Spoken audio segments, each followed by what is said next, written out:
चल रहा है। ये बड़ी खबर है खडूर साहिब लोकसभा सीट से अमृतपाल सिंह, आप सभी जानते हैं, जिस पर मामला दर्ज हुआ एनएसए के तहत। राशिद अलवी कांग्रेस पार्टी के सीनियर लीडर हैं, वो इस वक्त हमारे साथ जुड़ चुके हैं। राशिद जी बहुत बहुत स्वागत न्यूज 18 इंडिया में। सर अच्छी खबर है, इंडी अलायंस इंडिया जो है, इंडिया गठबंधन 219 सीटों पर इस वक्त आगे चल रहा है। राशिद जी देखिए, हमें उम्मीद है कि इंडिया सरकार बनाएगा और हमने अपनी आंखों से देखा है कि जनता भारतीय जनता पार्टी के इस कदर खिलाफ थी। हर जगह जब ये एग्जिट पोल आया तो हमें बहुत ताज्जुब हुआ कि ये कैसे आ रहा है। हर जगह जनता खिलाफ थी। उत्तर प्रदेश के जो रुझान आ रहे हैं वो आप देखिए कितने खिलाफ हैं एग्जिट पोल के। और आपको मैं याद दिलाना चाहूँगा कि जब पहला फेस हुआ तो प्रधानमंत्री मेरठ में तकरीर कर रहे थे, बहुत सेकुलर तकरीर थी, कोई भी ऐसी बात उन्होंने नहीं कही जो काबिल एतराज़ हो। लेकिन फर्स्ट फेज के बाद उन्होंने हिंदू मुस्लिम करना शुरू किया। जब तक जिंदा हूँ मैं रिजर्वेशन नहीं दूंगा मुसलमानों को।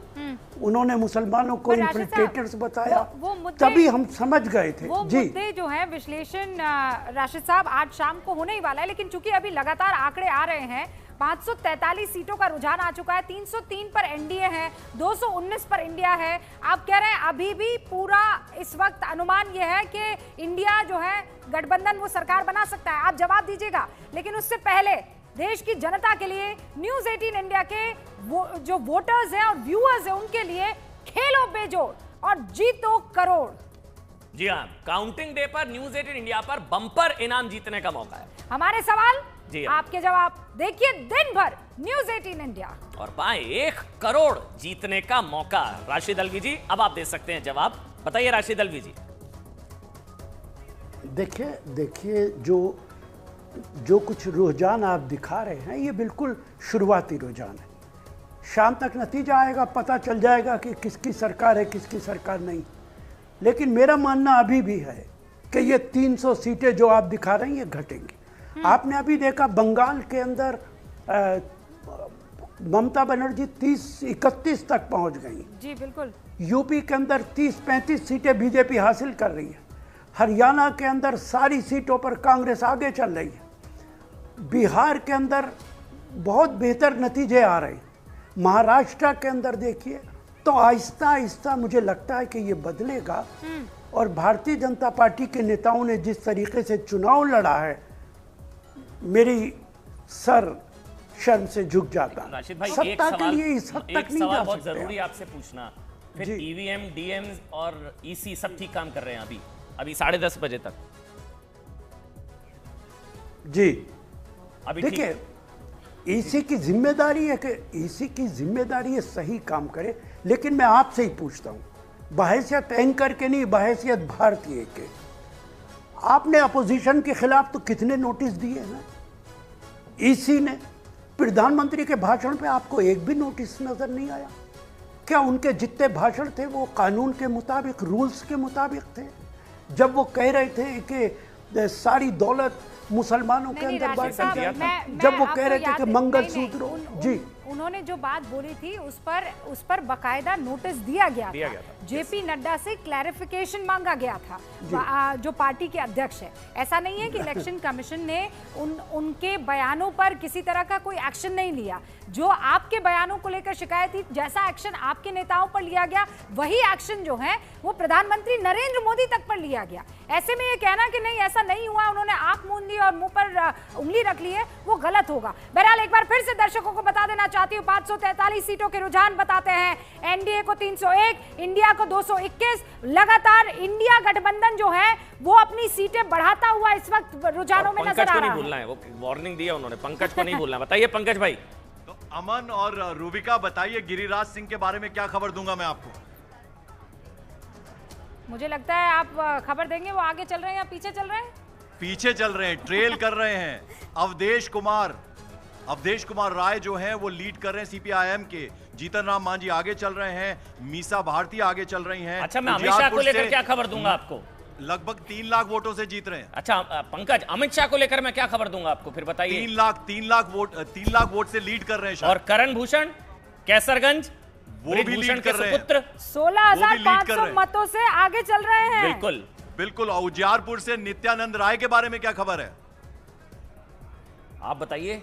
पीछे चल रहे हैं। पीछे चल रहे हैं। करण भूषण 16,500 मतों से आगे चल रहे हैं। पहली खबर कैसरगंज, उनके सुपुत्र को टिकट मिला बृजभूषण शरण सिंह। अमित शाह जो कि इस बार कहा जा रहा है कि जीत का रिकॉर्ड बनाएंगे वो गांधीनगर से, इस बार रिकॉर्ड बनेगा नहीं बनेगा, लेकिन अभी 10:30 बजे तक का आंकड़ा रूबिका ये है कि 3,20,000 वोटों से आगे चल रहा है। एक और बड़ी खबर, कुरुक्षेत्र लोकसभा सीट से आम आदमी पार्टी के उम्मीदवार डॉक्टर सुशील गुप्ता 6,500 वोटों से आगे चल रहे हैं। इंडी गठबंधन के जो है वो कुरुक्षेत्र सीट से आगे चल रहे हैं। क्या बाइफिकेशन थोड़ा सा आ गया है, मैं जरा बता देती हूँ। एनडीए 301 है, बीजेपी उसमें 244 लाती हुई, जेडीयू के पास 15 है, टीडीपी के पास 14 है और शिवसेना शिंदे गुट के 7 सीटें यहाँ पर इस वक्त रुझानों में दिखाई दे रही है। ये एनडीए, इंडिया और अन्य जो आपके सामने है उसको हमने अब कैटेगोरिकली जो उसका बाइफिकेशन किया है, उसमें आपको बीजेपी 244 पर, कांग्रेस 96 सीटों पर नजर आ रही है, टीएमसी 31 सीटों पर है, समाजवादी पार्टी उत्तर प्रदेश में बहुत शानदार प्रदर्शन करते हुए 30 सीटों पर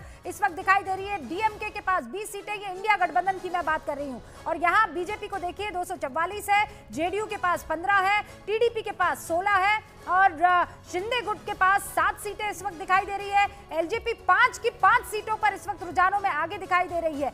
मेरे साथ आनंद जी भी मौजूद है शिवसेना के। आनंद जी, इस वक्त 221 पर इंडिया की टैली है, आपको लगता है लगभग यहीं पर मामला आकर रुक जाएगा या अभी भी आप मान रहे हैं कि इंडिया गठबंधन सरकार बनाएगी? रूबिका जी नमस्ते। देखिए, जिस प्रकार कहा जा रहा था कि अब की बार 400 पार, विपक्ष मुक्त भारत, ऐसा तो कुछ दिखाई नहीं दे रहा। एक कांटे की टक्कर हो रही है और खास करके महाराष्ट्र में 27 और 21 दो पार्टियों को तोड़ने के बाद बीजेपी आपके हाथ क्या लगा आपके साथ?